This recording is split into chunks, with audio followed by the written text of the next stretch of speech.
ஷே பெஸ்டோ பிரமா அண்ணா, நீதிமானே, நீதி அரசரே, நீதித்துறையே, நீதிபதி ஜட்ஜி, இன்னைக்கு கணக்கு நீங்கள் எழுதிய சந்தோஷம் அண்ணா. கைலாசத்துலேருந்து கணக்கு எழுதிய எல்லாவனும் சேட்டை பண்ணி தான் வச்சுருக்கான். இதுக்கு தண்டனை வந்து தக்க தண்டனை நீங்கள் கொடுத்து தான் ஆகணும். இந்த தண்டனை என்ன அப்படின்னா, இது வந்து நீங்கள் இப்போ கணக்கை போட்டிய நாங்கள் அந்த கணக்கை எடுத்து வாசிக்கோம். ஓலைச்சூடு கணக்கு எழுதி போடுது இந்த ஜெம்மத்தில் எழுதி நாங்கள் அந்த கணக்கை வாசிக்கோம். செட்டி கிராமத்தில் சேட்டை செஞ்சானா கரெக்டாக அந்த இடத்துல எல்லாமே சேட்டை பண்ணுறவனை பூராமே அடுப்பை தூக்கி உட்கார வச்சு எரிக்க வேண்டிய இடத்துல எரிச்சிருங்க.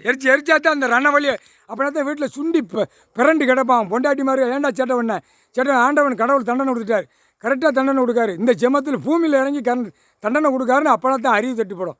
இது விடக்கூடாது, இதுதான் செய்யணும். வானரப்போட இராணுவ முப்போட வீரர்கள் வந்தவுடனே முதல் தண்டனை இப்படியே போடுங்க, எரிச்சு விட்ருங்க. அப்படின்னா தான் சரி வரும். சந்தோஷமண்ணா, முக்கால் சத்தியம்.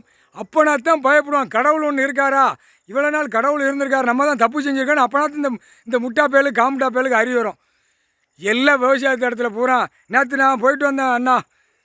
பிரம்மாவும் விஷ்ணு இந்த மேற்கு தொடர்ச்சி மலை எல்லாமே அந்த நேரம் இங்கே நாங்கள் போகிறதுக்கு மலையை ஒட்டிய அந்த டயம் மதிய டயத்தில் எங்களுக்கு ஒட்டிய நாங்கள் அதை குளிச்சுட்டே தான் போய் பார்த்தோம்.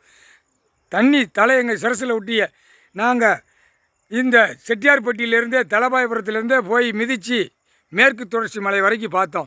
பூரா பில்டிங்கு, எல்லா இடத்துலையும் பில்டிங். இந்த இடத்துல இவ்வளோ பில்டிங்கு போட்டானா அப்போ எவ்வளோ இடம் தமிழ்நாட்டில் போட்டு வச்சுருப்பான் இந்த அரசியல்வாதி முட்டா பேலை. கண்டிப்பாக சிட்டி கிராமத்தை அடைச்சி விறகு வச்சு 2 காலை கப்பை பிளந்து ஆணுக்கும் பெண்ணுக்கும் எரிய விடுங்க. எரிய விட்டு உள்ளே தூக்கி தள்ளுங்க. அப்போனா தான் சரிப்பட்டு வரும். தண்டனை போடணும். தண்டனை இல்லைன்னா இது பெரிய சிக்கல்.